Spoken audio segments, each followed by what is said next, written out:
ये ऋषियों का इकाई कोलकाता का केंद्र है, जहाँ तक मैं जानता हूँ मेडिटेशन, इसके अलावा कई तरह के जो आत्म शांति की, मानव शांति की, विश्व शांति की बातें होती हैं, उसके लिए यहाँ पर लगातार बातें होती हैं, काम होता है। और ये जिस संस्था का कार्यक्रम यहाँ आयोजित किया गया है, global Buddhist management education research centre, ये हाल ही में स्थापित किया गया एक ट्रस्ट जो रजिस्टर्ड हुआ है, और रजिस्टर्ड होने के बाद इसका जो उद्घाटन कार्यक्रम हुआ है वो कलकत्ते में हुआ है। कलकत्ते में इसका बाकायदा एक कार्यालय है, और उस कार्यालय का भी उद्घाटन हुआ, और उद्घाटन के बाद कुछ कार्यक्रम हुए। और इससे पहले भी ट्रस्ट के रजिस्ट्रेशन होने के पहले भी कई तरह के कार्यक्रम हुए, जिसमें बौद्ध की जो कथाएं हैं उसके आधार पर लघु फिल्में बनाई गई कई, और लगातार ये लघु फिल्में बनेगी। इसके अलावा कई तरह के कार्यक्रम जिसमें पुस्तकों का प्रकाशन है, वक्तव्य हैं बुद्ध के अलग अलग पहलुओं को लेकर, उनकी बातों को लेकर तरह तरह के कार्यक्रम लगातार किए जा रहे हैं। और आज फिर यहाँ पर एक कार्यक्रम है जिसमें हम कुछ विशेष लोगों को जो समाज सेवा से जुड़े हुए हैं, चाहे वो किसी भी रूप में समाज की सेवा करते हों, उन्हें हम सम्मानित भी करते हैं। तो आज बड़ी खुशी की बात है कि हमारे बीच डॉक्टर सुदीप्तो प्रसाद बरुआ जी उपस्थित हैं, जो MBBS, PSM, DNB orthopaedic surgeon हैं, बहुत बड़े। और ये इससे पहले रामकृष्ण मिशन सेवा प्रतिष्ठान से जुड़े हुए थे। उसके बाद आप जानते हैं कि अरविंदो सेवा केंद्र है, उससे जुड़े थे, गुरु आश्रम से भी जुड़े थे।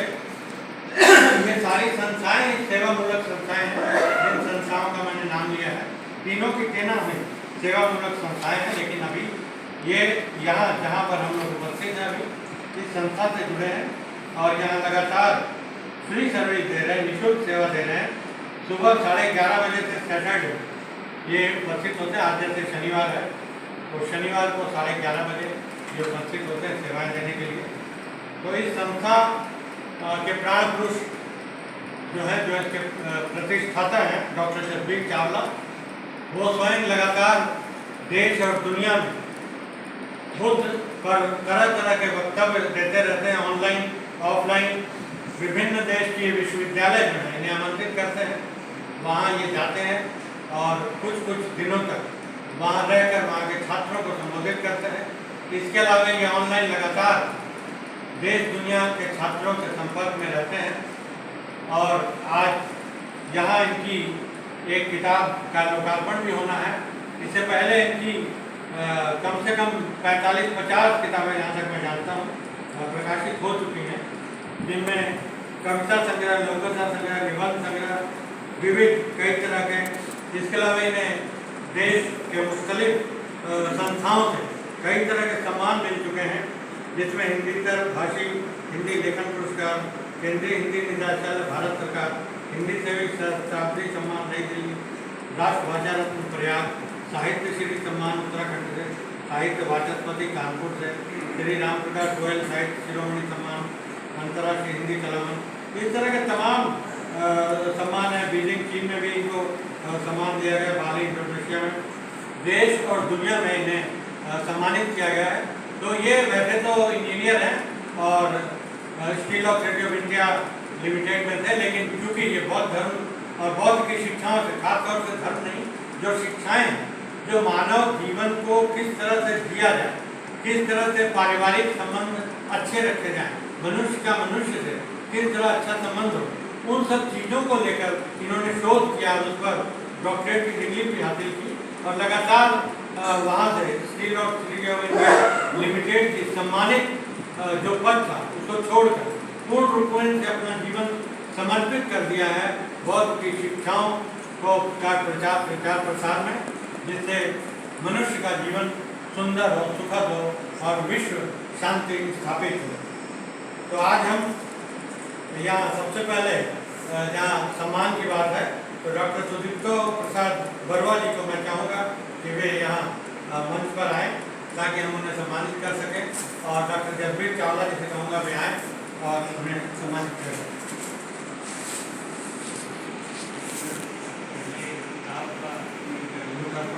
सम्मानित करें। पहले ये पुस्तक खोल कर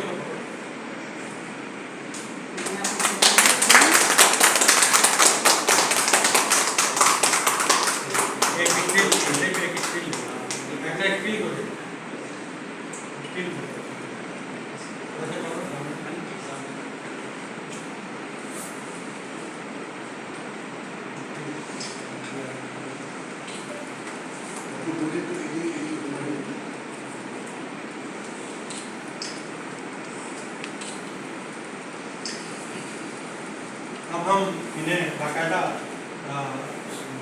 शॉल उड़ाकर सम्मानित करेंगे। डॉक्टर जसबीर चावला जो संस्थापक अध्यक्ष हैं इस संस्था के, इन्हें सम्मानित कर रहे हैं।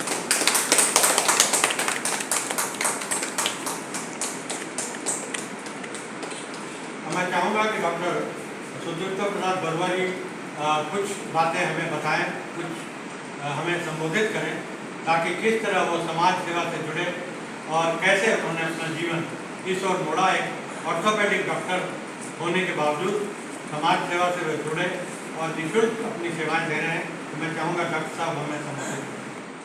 Good evening. Can I speak in English? हाँ, no problem. Today we are gathered here regarding the opening of the book. This one is by Dr. Chawla.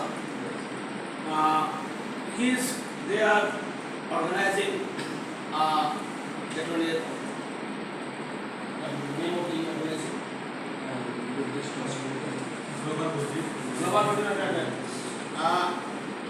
I am not aware of them fully, but I sometimes interact with Shuman San and I came to know some that what their activity. I had seen a serial they have made regarding the Jataka. I think I don't know. Yeah. I had seen that, and they are Mr. Chawla is well known for the that one is the Buddhist Jataka. Okay, and our organization is a lay Buddhist organization. We work for the liberation of the mind and everything. This is our main theory, and to help the needy people. That's why that side, this one is Nikhan Yoga, he is the founder, and that side, this is Yoga of Naranama, that is the co-founder, and this organization name is Risho Kushakai. And we are doing that one in, that was a head organization in Japan, and we had 64 all over the world, and 64 that were, that is our branches with the, we call it that way mandir or it may be church, in English this is church. We have more than 1,000 churches all over the world, and we are doing, with the help of the Japans, we are doing our motto, the Buddhism, you know everyone that Buddhism is to salvation of the heart. Not to, if you are going to pray for the God, that God is giving you, that one is the way I'm going to Sarga, that is not the way.